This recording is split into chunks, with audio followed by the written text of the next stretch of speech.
मित्रों, ये गेहूं का खेत है और इसमें हमारा जो राष्ट्रीय पक्षी है मोर चुग चुग करके एक एक गेहूं की जो इस समय निकल रही है नई नई बाती, वही यह खा रहा है।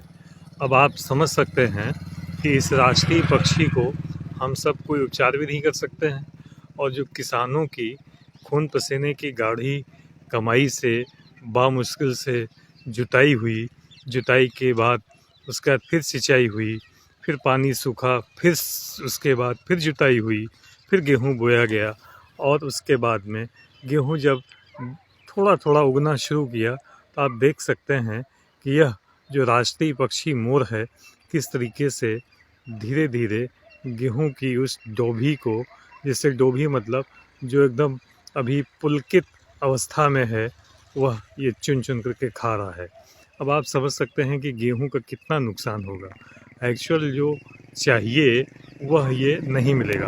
आप देख सकते हैं कि बहुत से किसानों ने जो आप ये बोए हुए हैं, इनमें सिर्फ नीलगाय ही नहीं, आप नीलगाय के अतिरिक्त जंगली सूअर, राष्ट्रीय पक्षी मोर भी खेतों में नुकसान, किसानों की मेहनत पर पानी फेरते हैं, और सरकार इसका कोई उपाय नहीं करती है, बल्कि यह कहती है राष्ट्रीय पक्षी है, इसको कोई छू नहीं सकता है।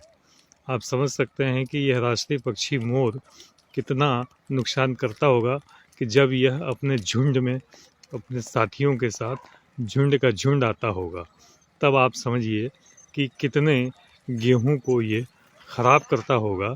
तो जब यह गेहूं खेत में रहेगा ही नहीं तो उगे क्या, और उगेगा ही नहीं तो फसल क्या होगी, आप समझ सकते हैं।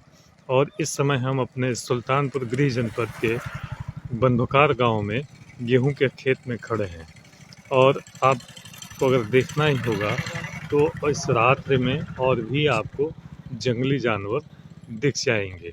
आपको हम दिखाना चाहते हैं जो बांस की बल्लियां लगी हैं। आप देखिए, धीरे से हम यह वीडियो थोड़ा सा करते हैं। देखिए, किसान ने बांस की बल्ली लगाई है, और ये जो बांस की बल्लियां लगी हैं, इनमें देखिए उधर उस खेत में एक तार गया हुआ बल्लियों के सहारे से। यह आप देख सकते हैं कैसे तार गया हुआ है। यह तार क्यों लगाया गया अभी मैं बताता हूँ आपको। और ये देखिए किसानों ने तार लगाया हुआ है, और यह किसान जो तार लगाए हुए हैं जंगली जानवरों से, नीलगाय, सूअर, इनसे बचने के लिए। आप ये देख रहे हैं अभी ये किसान अपने खेत में बांस गाड़े हैं, इनमें इसी प्रकार के तार ये लगाएंगे। देखिए ये हैं, ये बांस हैं, ये देखिए बांस लगा हुआ है, और ये देखिए बांस लगे हुए हैं। इस तरीके से बांस लगाए गए हैं। अब हम आपको बताना चाहेंगे कि यह जो तार लगे हुए हैं बांसों में, इसको गांव की भाषा में झटका बोलते हैं। ये देखिए इसको झटका बोलते हैं। इसमें झटके का पर्याय ये है कि इसमें एक ऐसा करंट फ्लो किया जाता है जो कि व्यक्ति को करंट बहुत तेज़ी से 440 या 220 वोल्ट का नहीं लगेगा, लेकिन 220 वोल्ट से कम का करंट लगेगा, जिससे वह, उसको कहते हैं झटका, मतलब झटका लगा फिर वो हट गया। तो व्यक्ति तो नहीं जाते हैं, और जानवरों को भी जब वो झटका लगता है तो जानवर भी नहीं जाते हैं। लेकिन यह कोई स्थायी उपाय नहीं है।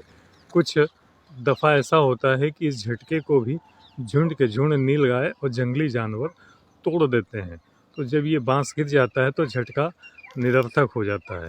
अब आप समझ सकते हैं कि किसान अपनी बचाव में, फसल को बचाने के लिए क्या क्या उपाय करते हैं।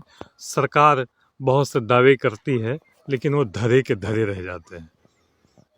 देखिए उस जो सरसों का आपको पेड़ दिख रहा होगा, सॉरी, सरसों की जो फसल दिख रही है, वह देखते होंगे तो उसके किनारे भी झटका लगाया गया है।